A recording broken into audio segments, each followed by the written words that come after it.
السلام علیکم ورحمۃ اللہ وبرکاتہ۔ کیا حال ہے سب کا؟ الحمدللہ نحمده ونصلی علی رسولہ الکریم، اما بعد فاعوذ باللہ من الشیطان الرجیم، بسم اللہ الرحمن الرحیم، رب اشرح لی صدری ویسر لی امری واحلل عقدۃ من لسانی یفقہوا قولی۔ لقد من الله على المؤمنين إذ بعث فيهم رسولا من أنفسهم يتلو عليهم آياته ويزكيهم ويعلمهم الكتاب والحكمة وإن كانوا من قبل لفي ضلال مبين۔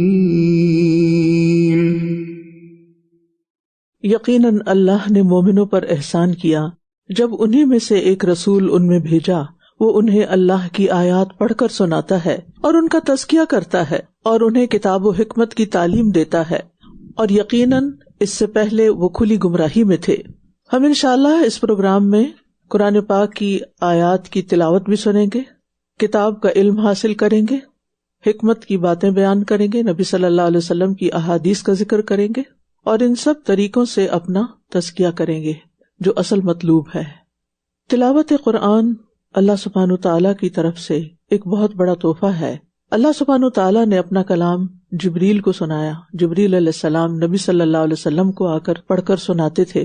نبی صلی اللہ علیہ وسلم نے صحابہ کرام پر آیات کی تلاوت کی، اور یہ سلسلہ اس وقت سے چلتا چلا آ رہا ہے، اور ہم بھی اس سنت کو زندہ کریں گے کہ تلاوت کو سنیں گے غور سے۔ تلاوت قرآن سنتے وقت نیت رکھیے کہ مجھے اپنے علم میں اضافہ کرنا ہے، اپنے عمل میں اضافہ کرنا ہے، اس کے ذریعے شفا حاصل کرنی ہے اپنی ظاہری اور باطنی بیماریوں کی، اور مجھے اندھیروں سے روشنی کی طرف نکل کر آنا ہے، کیونکہ قرآن نور ہے، قرآن روشنی ہے۔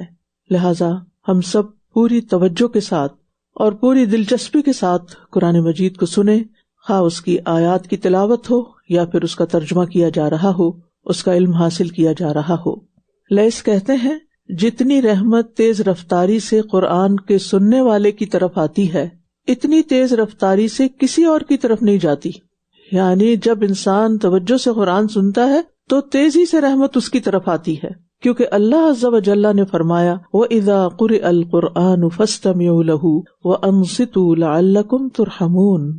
تو آئیے ہم شروع کرتے ہیں آج کا پارہ، جو کہ پہلے ہی پارے کا حصہ ہے۔ آج ہم آیت 97 سے شروع کریں گے۔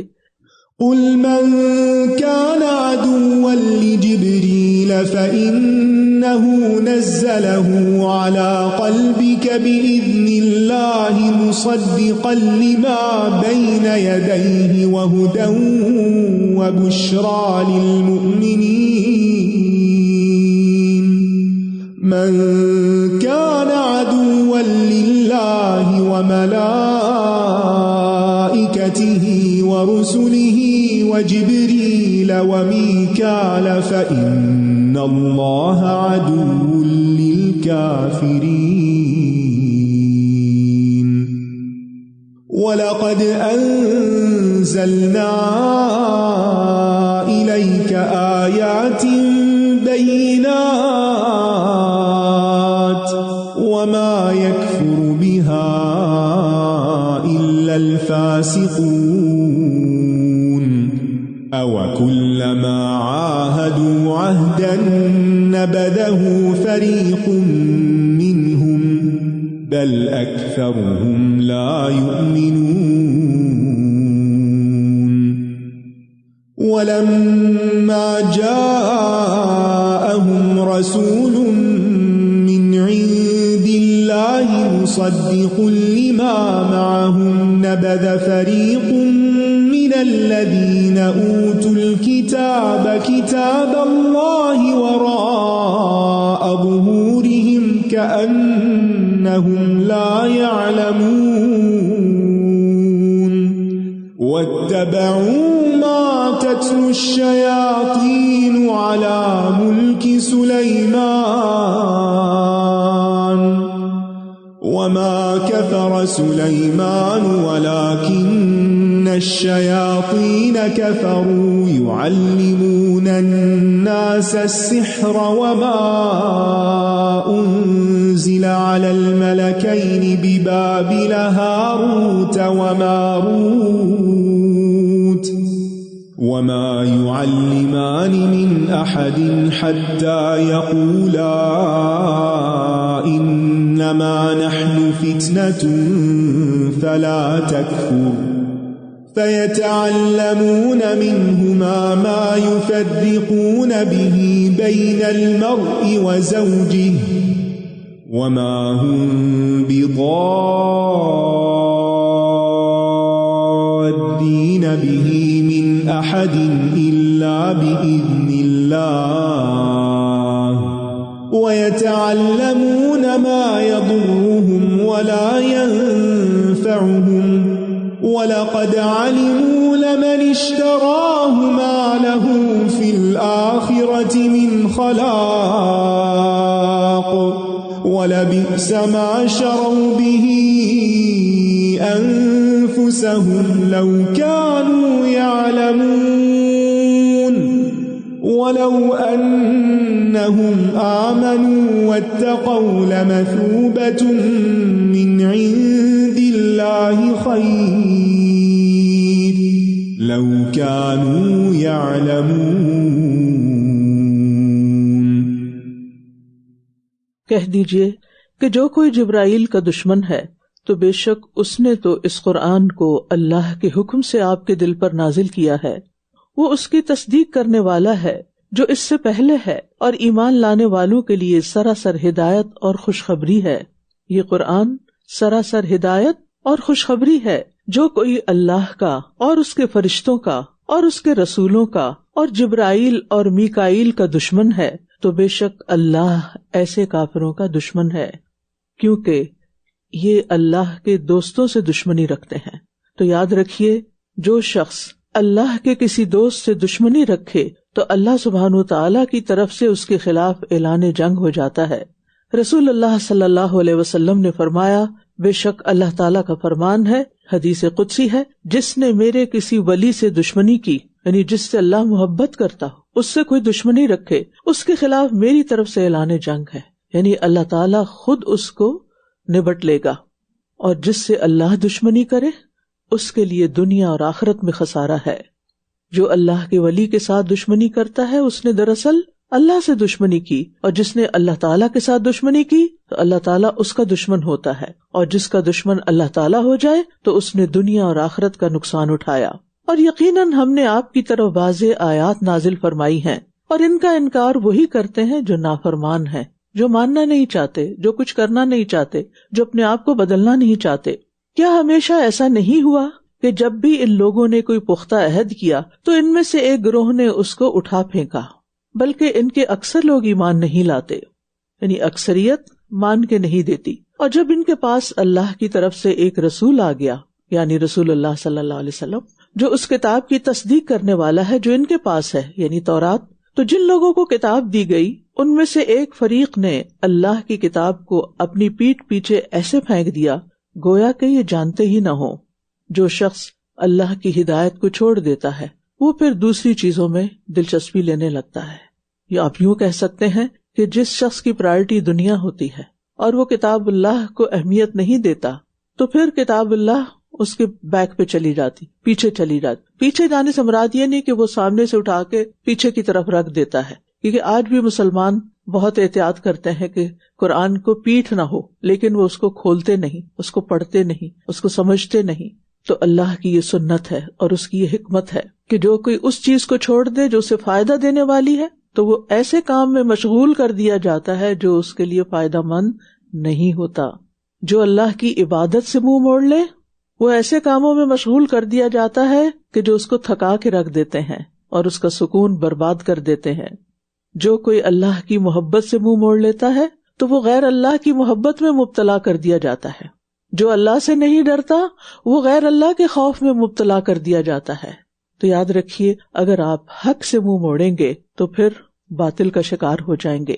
جو شخص اللہ کی اطاعت میں مال خرچ نہیں کرتا وہ پھر شیطان کی فرما برداری میں کرتا ہے، شیطان کو خوش کرنے کے راستوں میں کرتا ہے۔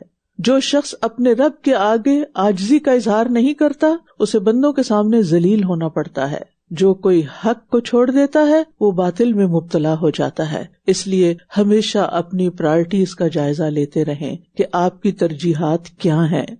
پھر فرمایا اور اس کی پیروی کرنے لگے جو سلیمان کی سلطنت میں شیاطین پڑھا کرتے تھے، یعنی جب انہوں نے کتاب اللہ کو چھوڑا تو جادو کے پیچھے لگ گئے۔ اور سلیمان نے کفر نہیں کیا بلکہ شیطانوں نے ہی کفر کیا، وہ لوگوں کو جادو سکھاتے تھے اور وہ اس کے پیچھے لگ گئے جو بابل میں 2 فرشتوں ہاروت اور ماروت پر اتارا گیا، اور وہ دونوں کسی کو کچھ نہ سکھاتے تھے جب تک یہ نہ کہہ دیتے کہ ہم تو صرف آزمائش ہیں، بس تم جادو سیکھ کر کفر نہ کرو۔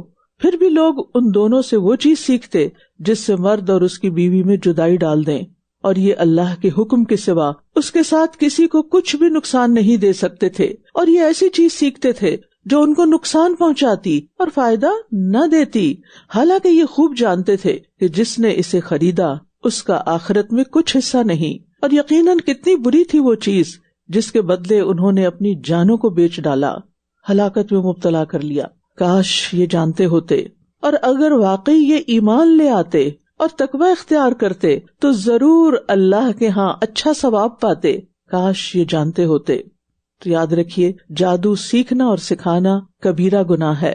جادو کرنے اور کروانے والے کا نبی صلی اللہ علیہ وسلم سے کوئی تعلق نہیں۔ آپ نے فرمایا جادو کرنے اور کروانے والا ہم میں سے نہیں، یعنی امت مسلمہ کا یہ کام ہی نہیں۔ اور آپ دیکھیے کہ جادو بھی لوگ عموماً کس کام کے لیے کرتے ہیں کہ میاں بیوی کے درمیان تفریق ہو جائے۔ یاد رکھیے، جو بھی شخص جادو کے ذریعے یا جادو کے علاوہ کسی بھی اور طریقے سے میاں بیوی کے درمیان پھوٹ ڈلوائے، وہ دراصل ابلیس کا چیلا ہے، ابلیس کا پیروکار ہے۔ شیطان کے لشکر جب لوگوں میں فتنہ ڈالنے کے لیے جاتے ہیں تو ان میں سے ایک آتا ہے اور کہتا ہے کہ میں نے اس طرح کیا، تو شیطان کہتا ہے تو نے کوئی بڑا کام نہیں کیا۔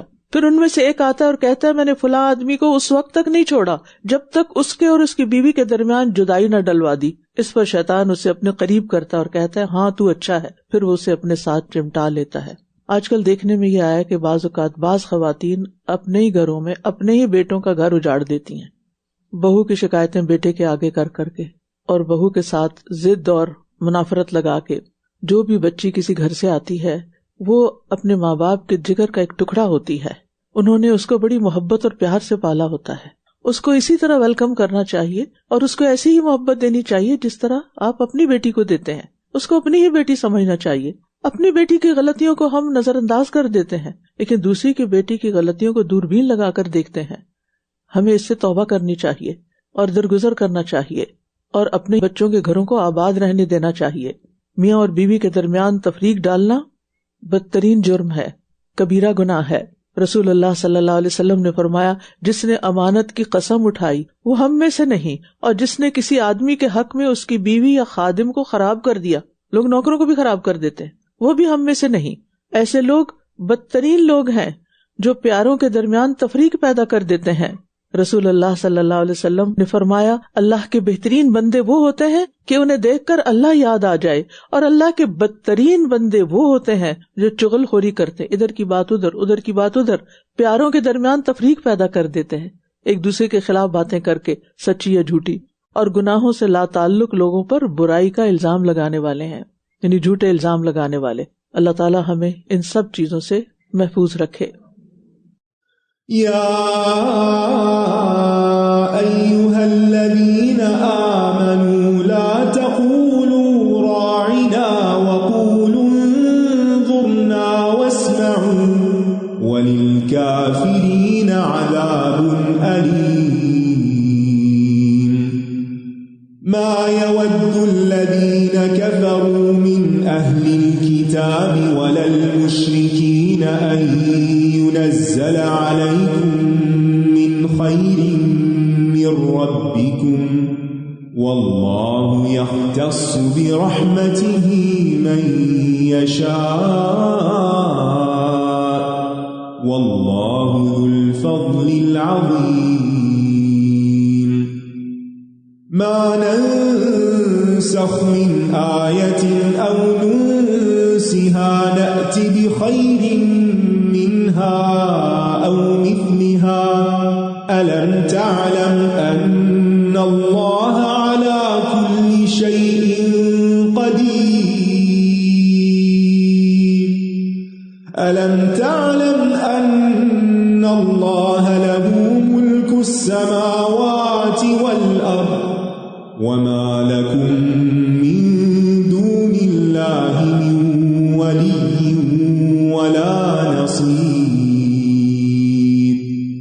أم تريدون أن تسألوا رسولكم كما سئل موسى من قبل ومن يتبدل الكفر بالإيمان فقد ضل سواء السبيل ود كثير من أهل الكتاب لو يردونكم من بعد إيمانكم كفارا حسدا من عند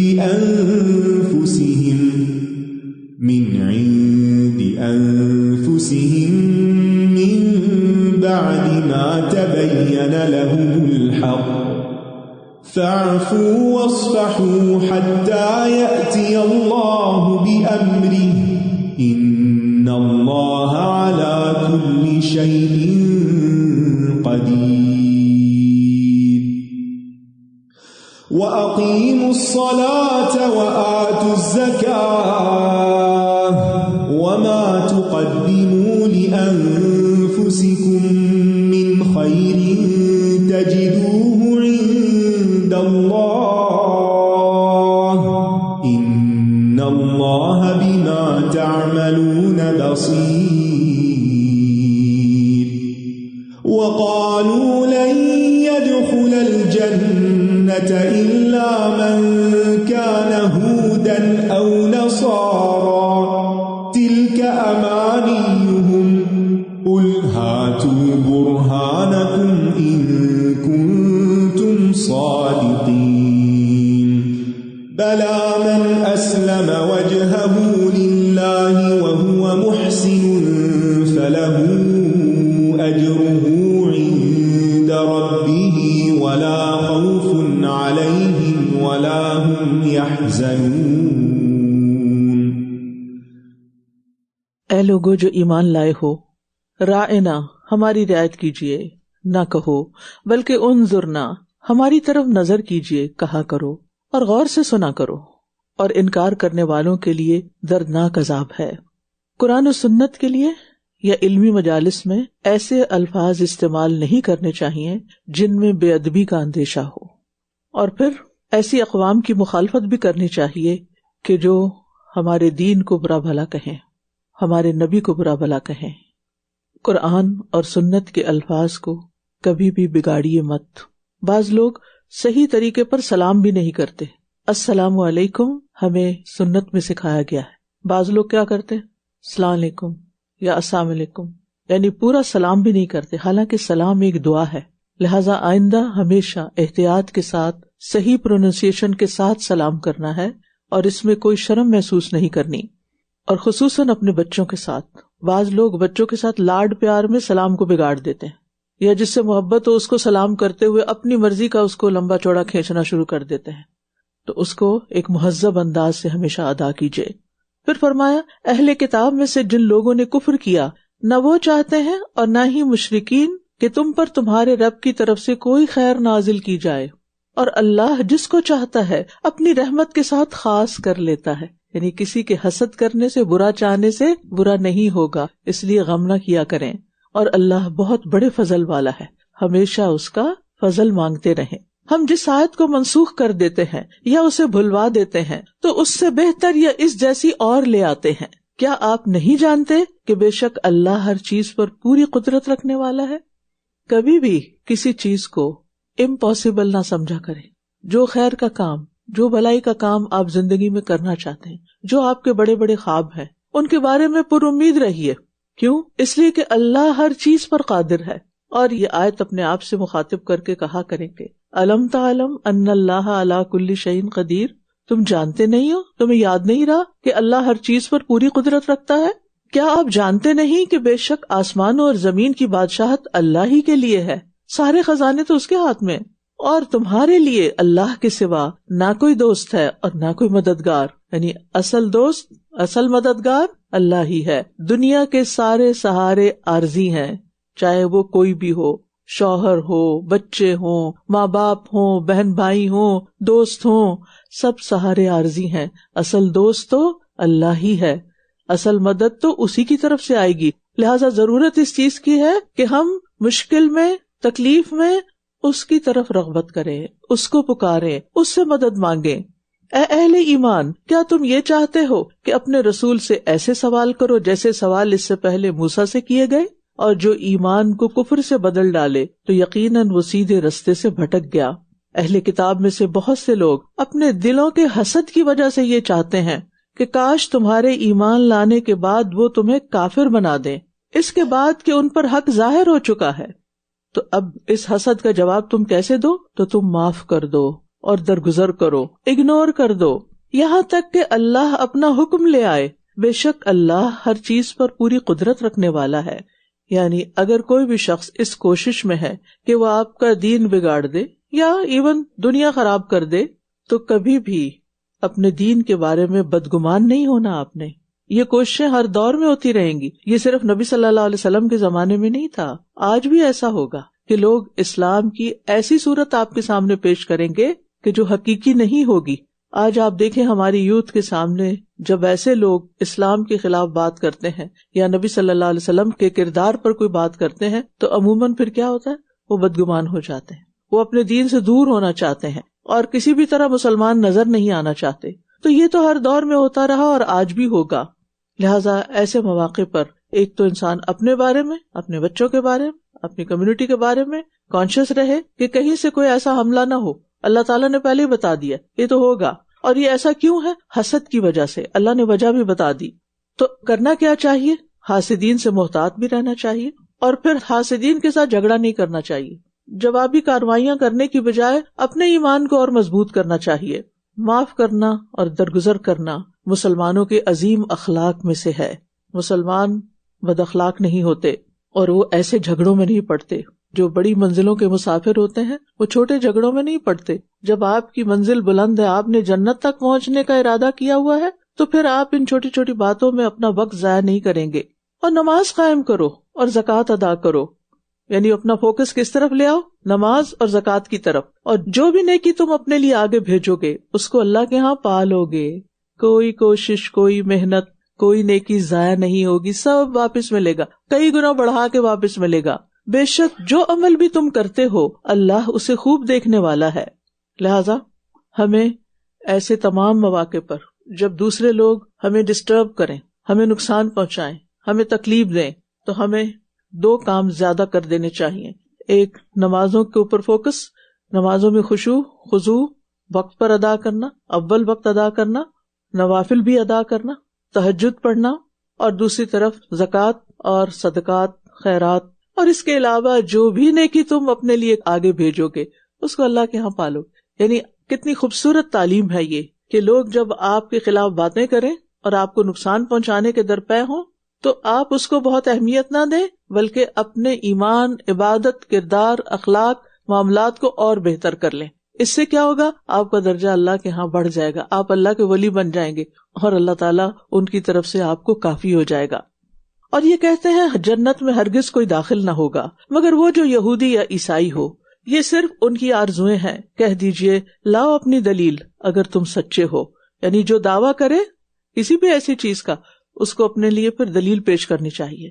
آج بھی بہت سے لوگ یہ کہتے ہیں چونکہ ہم نے لا الہ الا اللہ پڑھ لیا لہٰذا جنت ہمارے لیے کچھ کرنے کی ضرورت نہیں۔ یہ تو کہیں نہیں کہا گیا کہ پھر اس کے بعد عمل نہ کرو۔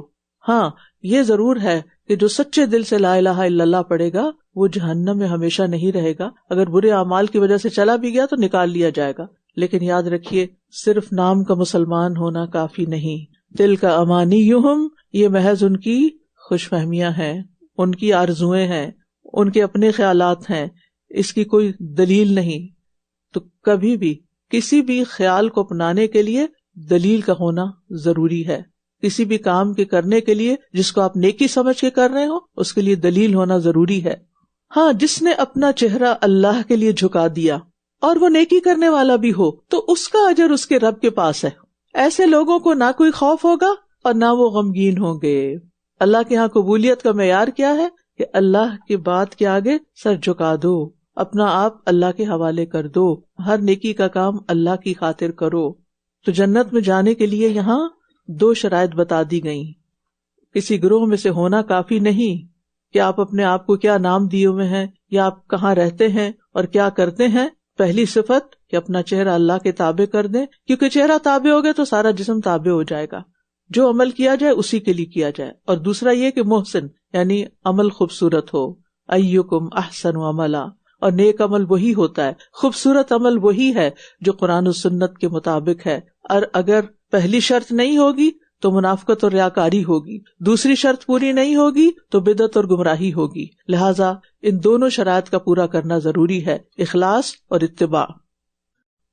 وقالت اليهود ليست النصارى على شيء وقالت النصارى ليست اليهود على شيء وهم يتلون الكتاب كذلك قال الذين لا يعلمون مثل قولهم فالله يحكم بينهم يوم القيامة فيما كانوا فيه يختلفون ومن أظلم ممن منع مساجد الله أن يذكر فيها اسمه وسعى في خرابها أولئك ما كان لهم أن يدخلوها إلا خائفين لهم في الدنيا خزي ولهم في الآخرة عذاب عظيم ولله المشرق والمغرب فأينما تولوا فثم وجه الله إن الله واسع عليم وقالوا اتخذ الله ولدا سبحانه بل له ما في السماوات والأرض كل له قانتون بديع السماوات والأرض وإذا قضى أمرا فإنما يقول له كن فيكون وقال الذين لا يعلمون لولا يكلمنا الله أو تأتينا آية كذلك قال الذين من قبلهم مثل قولهم تشابهت قلوبهم قد بينا الآيات لقوم يوقنون إنا أرسلناك بالحق بشيرا ونذيرا ولا تسأل عن أصحاب الجحيم ولن ترضى عنك اليهود ولا النصارى حتى تتبع ملتهم قل إن هدى الله هو الهدى ولئن اتبعت أهواءهم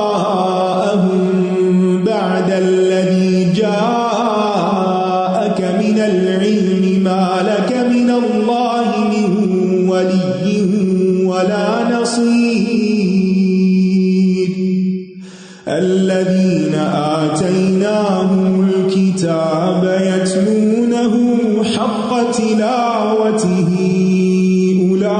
أولئك يؤمنون به ومن يكفر به فأولئك هم الخاسرون اور یہودی کہتے ہیں کہ عیسائی کسی چیز پر نہیں، اور عیسائی کہتے ہیں کہ یہودی کسی چیز پر نہیں، حالانکہ یہ سب کتاب پڑھتے ہیں۔ انہی جیسی بات ان لوگوں نے بھی کہی جو کچھ علم نہیں رکھتے۔ بس قیامت کے دن اللہ ان کے درمیان اس معاملے میں فیصلہ کر دے گا جس میں یہ اختلاف کیا کرتے تھے، اور اس سے بڑھ کر ظالم اور کون ہوگا جو اللہ کی مسجدوں میں اس کا نام ذکر کیے جانے سے روکے اور ان کی ویرانی کے لیے کوشاں ہو۔ ان لوگوں کو زیب نہیں دیتا کہ وہ ان میں داخل ہوں، مگر ڈرتے ہوئے ان کے لیے دنیا میں بھی رسوائی ہے اور آخرت میں بھی ان کے لیے بہت بڑا عذاب ہے۔ اللہ کی مسجدیں قابل احترام ہوتی ہیں، ہر مسجد کا احترام ہم پر لازم ہے، اور پھر اس احترام میں سب سے بڑی بات یہ ہے کہ اس میں اللہ کی اطاعت کے کام کیے جائیں، وہ جس مقصد کے لیے بنی ہے ان میں وہی کام کیا جائے، کچھ اور نہ کیا جائے۔ اور اس میں بہترین رہنمائی ہمیں رسول اللہ صلی اللہ علیہ وسلم سے ملتی ہے کہ آپ نے مسجد میں کیا کیا کام کیے اور کن کن کاموں سے روکا۔ اور پھر اس بات سے ڈرنا چاہیے کہ کسی کو مسجد سے بھگا دیا جائے یا مسجد کو کسی اپنے عمل کی وجہ سے ویران کیا جائے، یعنی اللہ کے گھروں میں اس کی اطاعت میں سے کسی اطاعت کے روکنے کا سبب نہ بنے، اور یہ سب سے سنگین ظلم ہے۔ اس سلسلے میں یہ کہنا چاہوں گی کہ بعض اوقات جو مسجد میں آنے والے بزرگ حضرات ہوتے ہیں جنہوں نے مسجدیں تعمیر کی ہوتی ہیں اور اپنا مال جان وقت لگایا ہوتا ہے، وہ ایک طرح سے مسجدوں کو پوزیس کر لیتے ہیں کہ یہ اب ہماری جیسے پراپرٹی ہو، اور اگر کوئی اس میں ذرا بھی ہماری مرضی کے خلاف کام کرے گا تو اس کو کک آؤٹ کر دیا جائے۔ یہی وجہ ہے کہ بعض اوقات مساجد کے بورڈز میں آپس میں بہت سے اختلافات ہوتے ہیں جس کی وجہ سے لوگ مسجدوں میں جانا ہی چھوڑ دیتے ہیں۔ اور اسی طرح یہ بھی ہوتا ہے کہ ینگر جنریشن اگر پراپر ڈریس میں نہیں آئی، یا پھر ان کو نماز کا طریقہ نہیں آتا، یا وہ کسی ایسی ایکٹیویٹی میں ہے جو مسجد میں نہیں ہونی چاہیے، تو اس میں نصیحت کرنے میں احتیاط سے کام نہیں لیتے، بعضوں کا ڈانٹ ڈپٹ کر دیتے ہیں، بعضوں کا سب کے سامنے بے عزتی کر دیتے ہیں۔ ان چیزوں سے بہت پرہیز کرنے کی ضرورت ہے، کیونکہ یہ مسجدوں سے روکنے کا سبب بن جاتا ہے، بچے دوبارہ نہیں آتے۔ اور آپ سوچئے اگر بڑی جنریشن چلی جاتی ہے تو بعد میں کیا ہوگا؟ کہیں ایسا نہ ہو کہ چرچز کی طرح مسجدیں بھی سیل پر لگا دی جائیں۔ اللہ نہ کرے کہ کبھی ایسا ہو، لیکن اگر مسجدیں آباد نہ ہوئیں، ویران ہو گئیں، تو پھر ان کا کیا مصرف ہوگا؟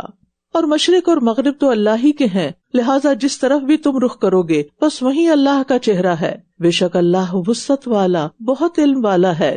اس سے پتہ چلتا ہے کہ خاص حالتوں میں قبلے کی پابندی ختم ہو جاتی ہے، اور وہ اس وقت جب بہت دشوار ہو کہ قبلے کا رخ معلوم کیا جا سکے، بادلوں وغیرہ کی وجہ سے، یا دشمن کا خوف ہو، یا کسی بھی اور ایسی ریزن سے جب قبلے کا پتہ ہی نہ چلے، تو پھر نماز نہیں چھوڑنی، جس طرف بھی رخ ہو نماز پڑھ لی جائے، کیونکہ ساری سمتیں ہیں تو اللہ ہی کی۔ اور خاص طور پر حالت جنگ میں جدھر بھی رخ ہو نماز ادا کر لینی چاہیے۔ نفل نماز سواری پہ ادا کی جا سکتی ہے اگرچہ سواری کا رخ کہیں اور بھی ہو جائے، یعنی وہ قبلے سے مڑ بھی جائے، لیکن فرض نماز نہیں۔ بعض لوگ گھروں سے نکل کے گاڑیوں میں نماز پڑھ رہے ہوتے ہیں اور فرض نماز تک پڑھ رہے ہوتے ہیں۔ فرض نماز کے لیے قیام بھی ضروری ہے اور سجدہ بھی ضروری ہے، اسے گاڑی میں نہیں پڑھنا چاہیے، کہیں نہ کہیں گاڑی روک کر اتر کر پراپر نماز پڑھنی چاہیے، اور قبلہ رخ بھی ہونا چاہیے۔ آج کے دور میں تو ہر بندے کے پاس سیل فون ہے اور اس میں آسانی کے ساتھ قبلے کا رخ معلوم کیا جا سکتا ہے، لیکن سواریوں پر نفل پڑھنے کی سنت کو زندہ کریں، کیونکہ یہ نبی صلی اللہ علیہ وسلم کی سنت ہے۔ اور یہ لوگ کہتے ہیں کہ اللہ نے بیٹا بنا رکھا ہے، پاک ہے وہ، بلکہ اسی کے لیے ہے جو کچھ آسمانوں اور زمین میں ہے، سب اسی کے فرما بردار ہیں، لہٰذا اللہ تعالیٰ کو بیٹے کی ضرورت نہیں۔ بیٹے تو محتاجوں کو چاہیے ہوتے ہیں جو ان پر ڈیپینڈ کرتے ہیں۔ آسمانوں اور زمین کا نئے سرے سے پیدا کرنے والا ہے، یعنی اس سے پہلے کسی اور نے نہیں بنایا تھا، وہی موجد ہے۔ اور جب وہ کسی کام کا فیصلہ کرتا ہے تو اس کے لیے بس یہی کہتا ہے کہ ہو جا، تو وہ ہو جاتا ہے۔ اور وہ لوگ جو علم نہیں رکھتے کہتے ہیں کہ اللہ ہم سے کلام کیوں نہیں کرتا، یا ہمارے پاس کوئی نشانی کیوں نہیں آتی۔ اسی طرح ان لوگوں نے جو ان سے پہلے تھے ایسی ہی بات کہی، ان سب کے دل ملتے جلتے ہیں۔ بے شک ہم نے ان لوگوں کے لیے نشانیاں کھول کر بیان کر دی ہیں جو یقین رکھتے ہیں، یقیناً ہم نے آپ کو حق کے ساتھ خوشخبری دینے والا اور خبردار کرنے والا بنا کر بھیجا، اور آپ سے دوزخ والوں کے بارے میں نہ پوچھا جائے گا۔ یعنی آپ نے اپنا فرض ادا کر دیا، اب کوئی آپ کے راستے پہ نہیں چلتا اور جہنم کے راستے پہ چلتا ہے تو آپ اس کے ذمہ دار نہیں۔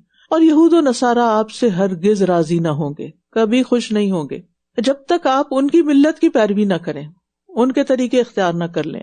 کہہ دیجئے کہ بے شک اللہ کی ہدایت ہی اصل ہدایت ہے، جو شخص ہدایت پہ چلنا چاہتا ہے اس کو پھر کتاب و سنت کو فالو کرنا ہوگا. اور اگر علم آ جانے کے بعد آپ نے ان کی خواہشات کی پیروی کی تو آپ کے لیے اللہ سے بچانے والا نہ کوئی دوست ہوگا اور نہ کوئی مددگار. نبی صلی اللہ علیہ وسلم ایسا کرنے والے نہیں تھے، لیکن آپ کو خطاب کر کے یہ بات اس لیے کی گئی کہ پھر کسی کی بھی بچت نہیں. یاد رکھیے، زندگی میں کبھی بھی کسی کو بھی خوش کرنے کے لیے اپنا دین، اپنے طریقے نہیں چھوڑنے، چاہے وہ حجاب کا معاملہ ہو، چاہے وہ نماز کا معاملہ ہو، چاہے وہ اچھے اخلاق کا معاملہ ہو. آپ کا دین لوگوں کے ہاتھ میں نہیں ہونا چاہیے کہ جو دین لوگ پسند کریں گے وہ آپ اختیار کریں گے. اصل دین وہ ہے جو اللہ اور اس کے رسول نے ہمیں دیا ہے. پھر فرمایا، جن لوگوں کو ہم نے کتاب دی ہے وہ اس کی ایسی تلاوت کرتے ہیں جیسا کہ اس کی تلاوت کرنے کا حق ہے، وہی لوگ اس پر ایمان رکھتے ہیں، اور جو اس کا انکار کریں تو دراصل یہی لوگ خسارہ پانے والے ہیں. قرآن اور قرآن سے پہلے کی کتابیں بھی کس لیے آئیں؟ تاکہ لوگ ان سے فائدہ اٹھائیں، ان کو پڑھیں، ان کے پڑھنے کا حق ادا کریں.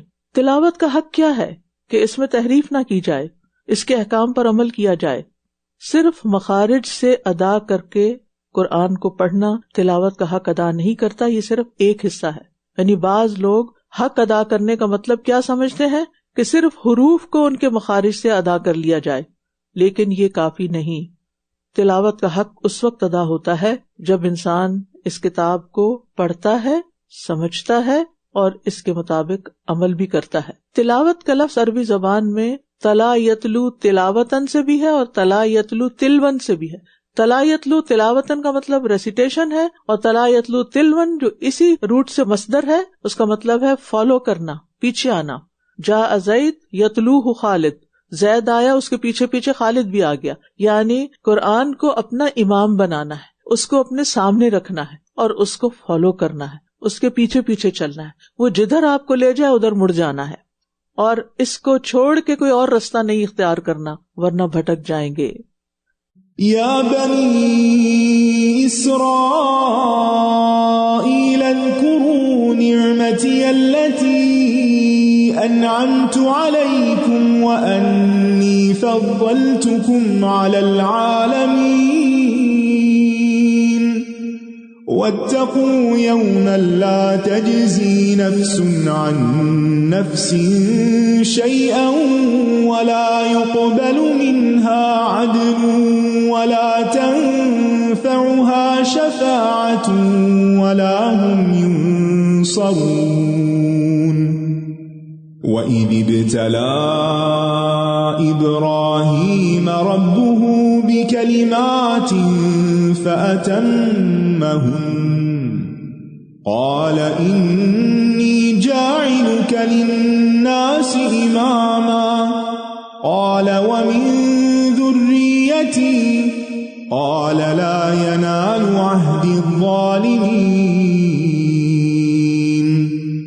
وَإِذْ جَعَلْنَا الْبَيْتَ مَثَابَةً لِلنَّاسِ وَأَمْنًا وَاتَّخِذُوا مِن مَّقَامِ إِبْرَاهِيمَ مُصَلًّى وَعَهِدْنَا إِلَىٰ إِبْرَاهِيمَ وَإِسْمَاعِيلَ أَن طَهِّرَا بَيْتِيَ لِلطَّائِفِينَ وَالْعَاكِفِينَ وَالرُّكَّعِ السُّجُودِ. وَإِذْ قَالَ إِبْرَاهِيمُ رَبِّ اجْعَلْ هَٰذَا بَلَدًا آمِنًا وَارْزُقْ أَهْلَهُ مِنَ الثَّمَرَاتِ مَنْ آمَنَ مِنْهُم بِاللَّهِ وَالْيَوْمِ الْآخِرِ قَالَ وَمَن كَفَرَ فَأُمَتِّعُهُ قَلِيلًا ثُمَّ أَضْطَرُّهُ إِلَىٰ عَذَابِ النَّارِ وَبِئْسَ الْمَصِيرُ. وَإِذْ يَرْفَعُ إِبْرَاهِيمُ الْقَوَاعِدَ مِنَ الْبَيْتِ وَإِسْمَاعِيلُ رَبَّنَا تَقَبَّلْ مِنَّا إِنَّكَ أَنتَ السَّمِيعُ الْعَلِيمُ. رَبَّنَا وَاجْعَلْنَا مُسْلِمَيْنِ لَكَ وَمِن ذُرِّيَّتِنَا ذريتنا أمة مسلمة لك وأرنا مناسكنا وتب علينا إنك أنت التواب الرحيم ربنا وابعث فيهم رسولا منهم يتلو عليهم آياتك ويعلمهم الكتاب والحكمة ويزكيهم إنك أنت العزيز الحكيم۔ اے بنی اسرائیل، میری اس نعمت کو یاد کرو جو میں نے تم پر انعام کی تھی، اور بے شک میں نے تمہیں تمام جہان والوں پر فضیلت بخشی تھی۔ کسی کو اللہ تعالیٰ چن لے اپنے دین کی خدمت کے لیے، لوگوں کی رہنمائی کے لیے، تو اس سے بڑا انعام اس کے لیے اور کیا ہو سکتا ہے۔ اللہ نے بنی اسرائیل کو بحیثیت قوم اس کام کے لیے چنا تھا، لیکن جب انہوں نے یہ کام نہیں کیا تو یہ فضیلت کس کو دی گئی؟ امت محمد صلی اللہ علیہ وسلم کو۔ لیکن یہ فضیلت اسی وقت کے لیے ہے اگر امت اس کام کو کرے گی، تو صرف نام سے بات نہیں بنے گی جب تک کہ وہ کام نہیں کریں گے جس کے لیے اللہ نے چنا۔ اور اس دن سے ڈرو جب کوئی کسی کے کچھ کام نہ آئے گا، اور نہ ہی اس سے کوئی بدلہ قبول کیا جائے گا، اور نہ ہی کوئی سفارش اسے فائدہ دے گی، اور نہ ہی یہ مدد کیے جائیں گے۔ اور جب ابراہیم کو اس کے رب نے چند باتوں سے آزمایا، ابراہیم خلیل اللہ تھے، اللہ نے اپنے دوست کو آزما لیا۔ اللہ تعالیٰ کسی کو بھی آزما سکتا ہے، وہ اپنے پیاروں کو بھی آزماتا ہے۔ کبھی ایسا بھی ہوتا ہے کہ انسان کی زندگی میں کوئی آزمائش آ جاتی ہے، انسان سوچتا ہے شاید میں نے کوئی بہت بڑا گناہ کر لیا ہے اس لیے میرا امتحان ہو گیا ہے، تو یہ ضروری نہیں۔ کبھی اللہ سبحانہ وتعالیٰ جس سے محبت کرتا ہے اس کو امتحان میں ڈال دیتا ہے۔ اور جب ابراہیم کو اس کے رب نے چند باتوں سے آزمایا تو اس نے ان کو پورا کر دکھایا۔ اللہ سے ناراض نہیں ہوئے اس آزمائش پر، بلکہ جو اللہ نے فیصلہ کیا اسے قبول کر لیا۔ فرمایا بے شک میں تمہیں لوگوں کا امام بنانے والا ہوں۔ سبحان اللہ، امامت کے درجے پر فائز ہونے کے لیے امتحانوں سے گزرنا پڑتا ہے۔ کوئی بڑا آدمی بڑا نہیں بن سکتا جب تک وہ بہت سے ٹیسٹ پاس نہ کر لے۔ ابراہیم علیہ السلام نے کہا اور میری اولاد میں سے بھی، یعنی اگر مجھے امامت ملی ہے تو میری اولاد کو بھی ملے گی۔ فرمایا میرا عہد ظالموں کو نہیں پہنچتا، ظالموں کے ساتھ میرا یہ وعدہ نہیں۔ اللہ تعالیٰ نے ابراہیم علیہ السلام کو جو بھی حکم دیا وہ اس کو پورا کرتے گئے۔ بڑھاپے میں بیٹے کو ذبح کرنے کا حکم ہوا تو اس پر عمل کر لیا، 80 سال کی عمر میں اپنا ختنہ کرنے کا حکم ہوا وہ بھی کر دیا، اور اس کے علاوہ بھی بہت سے امتحان ان کی زندگی میں آئے، لیکن انہوں نے کبھی بھی رب سے ناراضگی کا اظہار نہیں کیا، رب سے بدگمان نہیں ہوئے۔ ہم میں سے ہر ایک کی زندگی میں کوئی نہ کوئی امتحان آتا ہے، کبھی چھوٹا کبھی بڑا، کبھی اپنی ذات میں، کبھی اولاد میں، کبھی مال میں، کبھی کسی طرح، کیونکہ یہ زندگی تو ہے ہی امتحان کے لیے۔ پھر کرنے کا کام کیا ہے کہ اس امتحان میں کامیاب ہونے کے لیے رب ہی کی طرف رجوع کرنا ہے، اسی کو تھام لینا ہے، اسی کو پکارنا ہے، اسی سے مدد مانگنی ہے، اس کے اور قریب ہونا ہے، کیونکہ یہ امتحان تو وہ قریب کرنے کے لیے کرتا ہے، اس سے دور نہیں ہونا، اس سے بدگمان نہیں ہونا، اس کو چھوڑنا نہیں۔ اس کا سہارا چھوڑ کر کہاں جائیں گے؟ اگر وہ ہمیں چھوڑ دے تو کوئی ہے ہمیں جو بچا لے؟ ہرگز نہیں۔ ابراہیم علیہ السلام ہدایت یافتہ تھے، ہدایت یافتہ لوگوں کے امام تھے، لہٰذا جس کو اللہ امامت کا درجہ دے اسے ابراہیم علیہ السلام کے نقش قدم پر ہی چلنا چاہیے۔ پھر فرمایا اور جب ہم نے اس گھر کو لوگوں کے لیے لوٹ کر آنے کی اور امن کی جگہ بنایا، بار بار لوٹ کے جانے کو دل چاہتا ہے وہاں، اور حکم دیا کہ مقام ابراہیم کو نماز کی جگہ بنا لو، اور ہم نے ابراہیم اور اسماعیل کو تاکید کی کہ تم دونوں میرے گھر کو طواف کرنے والوں اور اعتکاف کرنے والوں اور رکوع اور سجدہ کرنے والوں کے لیے پاک رکھو۔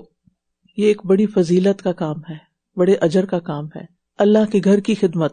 ابراہیم علیہ السلام اللہ کے دوست اور امام اتنے بڑے مرتبے پر، اور کام کیا کر رہے ہیں؟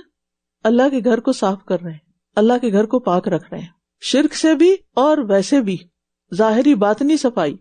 مساجد کی خدمت کرنا، مساجد کا خیال رکھنا، یہ بڑی فضیلت اور عزت والے کاموں میں سے ہے، چاہے ان کی صفائی کی جائے، چاہے ان میں روشنی کا انتظام کیا جائے، چاہے ان کو نمازوں سے اور عبادتوں سے، اعتکاف سے، نوافل سے آباد کیا جائے، یہ سب کچھ اللہ کے ہاں بڑی قدر رکھتا ہے۔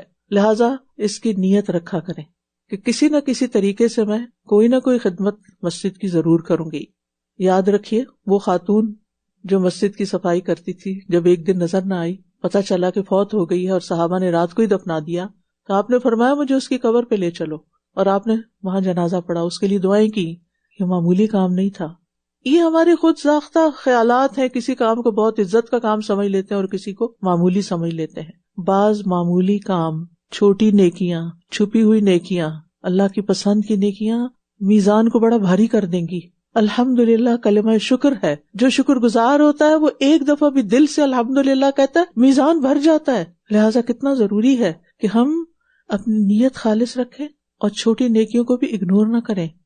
اور جب ابراہیم نے کہا اے میرے رب اس جگہ کو ایک پرامن شہر بنا دے اور اس کے رہنے والوں میں سے جو اللہ اور یوم آخرت پر ایمان لائیں ان کو پھلوں سے رزق عطا فرمایا اور جس نے کفر کیا تو میں اس کو بھی تھوڑا سا فائدہ دوں گا، پھر اس کو آگ کے عذاب کی طرف دھکیل لے جاؤں گا اور وہ لوٹنے کی بہت بری جگہ ہے. یاد رکھیے امامت اور چیز ہے، دنیاوی رزق دوسری چیز ہے. امامت خاص لوگوں کو ملتی ہے، دنیا کا رزق سب کو ملتا ہے، چاہے کوئی مومن ہو، کافر ہو، مشرک ہو، منافق ہو، نیک ہو، بد ہو، گناہگار ہو، دنیا کا رزق سب کے لیے ہے. لیکن دین کی امامت چنے ہوئے لوگوں کو ہی ملتی ہے. اگر کسی کو رزق فراوانی کے ساتھ مل رہا ہو، زیادہ مل رہا ہو، تو وہ اس غلط فہمی میں مبتلا نہ ہو جائے کہ اللہ اس سے راضی بھی ہے.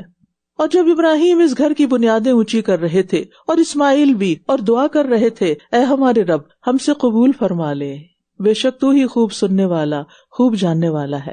اللہ کے مخلص بندے اللہ کی عبادت کرنے کے بعد کسی تکبر کا شکار نہیں ہوتے، بلکہ وہ اپنی عبادت کی قبولیت کی فکر کرتے ہیں اور اس کے لیے دعا کرتے ہیں.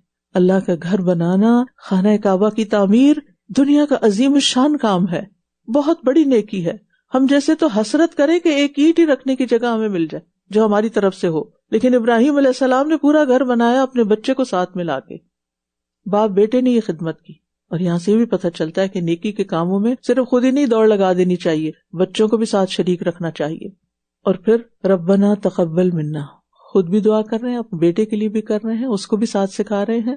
اور پھر اللہ تعالیٰ کی صفات کے واسطے سے دعا کر رہے ہیں، انک انت السمیع العلیم، آپ تو خوب سنتے ہیں، خوب جانتے ہیں، آپ ہی سے مانگتے ہیں. پھر اور دعائیں کرتے ہیں، بہت ویژنری ہیں، بڑی زبردست دعائیں ہیں یہ. اے ہمارے رب ہم دونوں کو اپنا فرما بردار بنا لے اور ہماری اولاد میں سے بھی ایک ایسی امت اٹھا جو تیری فرما بردار ہو، اور ہمیں عبادت کے طریقے دکھا اور ہماری توبہ قبول فرما، بے شک تو بہت توبہ قبول کرنے والا، نہایت رحم کرنے والا ہے. تو آپ دیکھیے کہ ابراہیم علیہ السلام صرف اپنے لیے دعا نہیں کرتے، اپنی اولاد کے لیے بھی دعا کرتے ہیں. اولاد کے نیک ہونے اور ان کے نیکی پر استقامت اختیار کرنے کی دعا انبیاء اور ان کے بعد صالحین کا کام ہے. یہ انسانی نفسیات ہے، انسان جو کچھ خود ہوتا ہے نا وہی اپنی اولاد کو بنانا چاہتا ہے. آپ ڈاکٹر ہیں تو اکثر آپ دیکھیں گے کہ جو ڈاکٹرز ہوں گے ان کا اپنے بچوں کے بارے میں کیا ڈریم ہوگا، یہ بھی ڈاکٹر بنے. اور اسی طرح اگر کوئی بزنس مین ہے تو وہ اسی طرح بچوں کو لے جانا چاہے گا. تو جو لوگ دین میں ہوتے ہیں ان کی دینداری کا ثبوت یہاں سے ملتا ہے کہ وہ اپنے بچوں کے لیے بھی دین کو پریفر کرتے ہیں کہ وہ کچھ بھی بنے دنیا کے لحاظ سے لیکن دین پر ضرور قائم رہیں.